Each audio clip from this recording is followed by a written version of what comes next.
Mariah Carey guested on your latest podcast release, Meghan, and in a delicious turn of events in the ever-ensuing Markle debacle, called you a diva.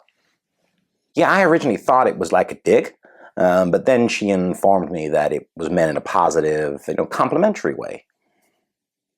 Mariah thinks Meghan's amazing. Who doesn't? Isn't it funny, Meghan, that your immediate impulse was to cast aside someone who you perceived was offering you a mild criticism, giving a radiant credence to the claim that you use, then dump people after they displease you or are of no longer any value? I don't think I've heard those claims, and even if I had, I don't think I pay them much attention, Claims like that make us feel awful, awful, indescribable. It's like, Not now, Harry. and it is claimed that you were furious about the tagline, "She's just wild about Harry."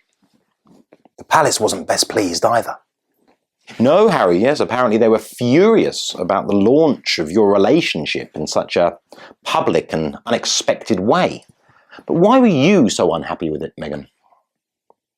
I wanted it to focus on my philanthropic work, things that I've achieved off my own back. But did you not consider that without your behind-the-scenes rumoured romance with Harry, a member of the British royal family, that you would have never been considered worthy of a front-page photo shoot? Why not? And I mean that line, that stupid line, Meghan's just mad about Harry. Wild. Said you were wild about me. And oh my God, Kris Jenner. Do you know Kris Jenner? She's one of those awful Kardashian creatures. Yeah, she officiated the service. Oh yeah, she added a bit of class, a bit of substance to the whole affair. It was just so beautiful, right? It was just so right. It was just, I thought to myself, this is everything that I want to be involved in. There isn't anything more pure and more wholesome than this. This is the future. This is what the future we envisage. This is where we're aiming. Right? Yeah, I have to agree with my Meghan. Shocker. There is nothing more wonderful than seeing two good old birds finally tying the knot. Well, as a point of fact, they weren't tying the knot. The knot had already been tied, so to speak. Okay then, retying the knot. Oh, Meghan, actually, that's what we should do. We should renew our vows. Oh, lovely. What? Yeah, retie the knot until it gets tighter and tighter and it's so tight that you can never leave. Yeah. How sweet. Oh, I want to hear you say it, Meghan. Yeah, okay. I too want to retighten the knot, tighter and tighter until you can't breathe. My husband and I are thrilled to soon be welcoming a daughter. It's a joy that we share with millions of families around the world.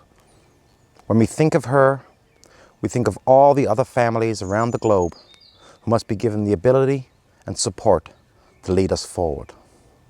It's slightly harder to get a direct translation there, but ballpark, we're talking, it is literally impossible for an average young girl to ever have the support my daughter will have, but it looks damn good to wish it were so, live on TV. The entirety of your funding comes from two wealthy philanthropists, giving the impression that Archwell is no more than a charitable ruse aimed at pushing narratives and policies that appeal to the elite and their mischievous designs on societal change. Conspiratorial tripe. Wow, a 6-syllable word. Could you? And yeah, a couple of heavy wallets have come along and made some generous donations, but isn't that something that we should be celebrating? What are they doing? Right? They're helping us, they're empowering us to assist us in achieving our goals and our targets. And what exactly are your goals and targets? We're flexible, we let the bigger donors dictate. No, Harry, no, that's not how it works at all. No. But more importantly, I'd like to return to an amazing point made a second ago by Meghan. Which one? When you said what a sheltered life she must have had to find such a small thing the worst thing she's ever had to do. Yeah, and I mean it.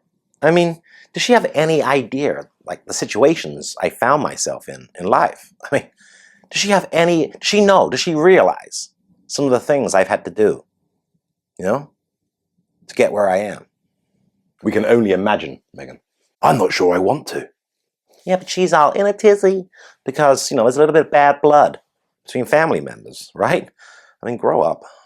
Meghan's lived with bad blood, for so many years, it just rolls off her like water off a duck's back, and she caused the bad blood.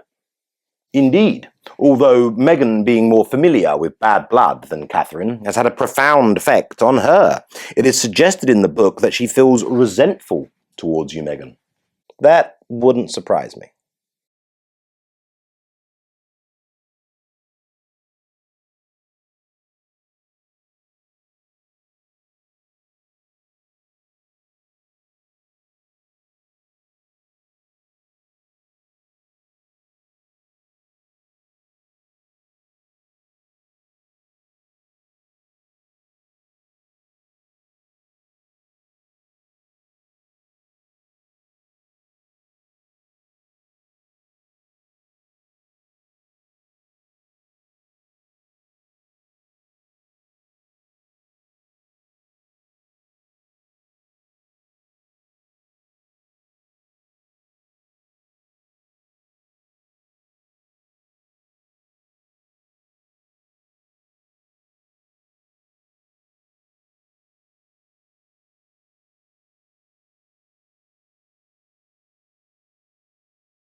I mean, tell me what you wish, but please, do as I beg. And what is that? Force the entire population of the world to adopt my candy floss wokery. Continuing on with our questions from viewers, Anne-Marie McMayweather from Windlesham would like to ask, returning to the Time magazine front cover, why you, Harry, agreed to make yourself look so weak, insignificant, and made of plasticine. What? You mean in comparison to my Meghan and her strength and significance? Big crime. Yes, but you have to admit, you wore black, sat with one feeble arm resting on her shoulder, with her standing in front of you, and your face photoshopped out of the realm of the animate. I wore white, to stand out, which would be a boost for all the women out there, a strong message. And I was part of that. I didn't want women and girls to think of men as their protectors, so I didn't let Harry's left arm or hand come around my waist or my shoulder. I just let him dangle there, like a giant ginger epaulette, which makes him look weak and insignificant in comparison, which is not an attack on Harry. I mean, he's great. But an important redressal of ingrained stereotypes. But how do you reply to those who say that even the mere suggestion of such an explanation in response to your half-brother's criticism suggests most strongly that you're penning your reply whilst locked inside the microwave oven of narcissism?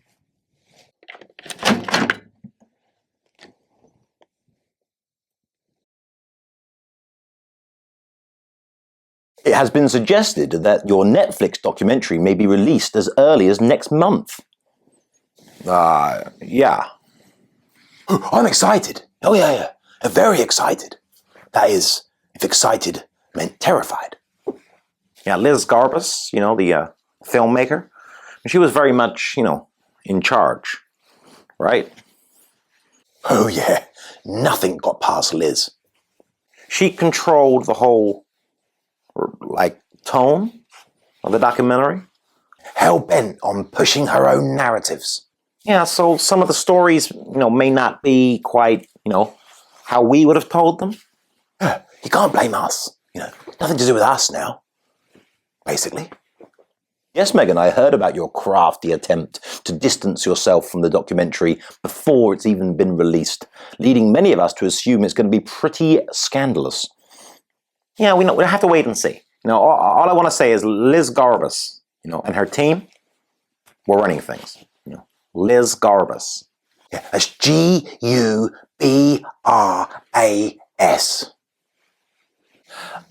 No, it isn't. Yeah, well, the important thing is that Liz did it. That's right. Yeah, but all in all, it's one of those things that, after a few months, everyone will be able to sit down and have a good laugh about. Yes, I'm sure. Yeah, I can really see that happening.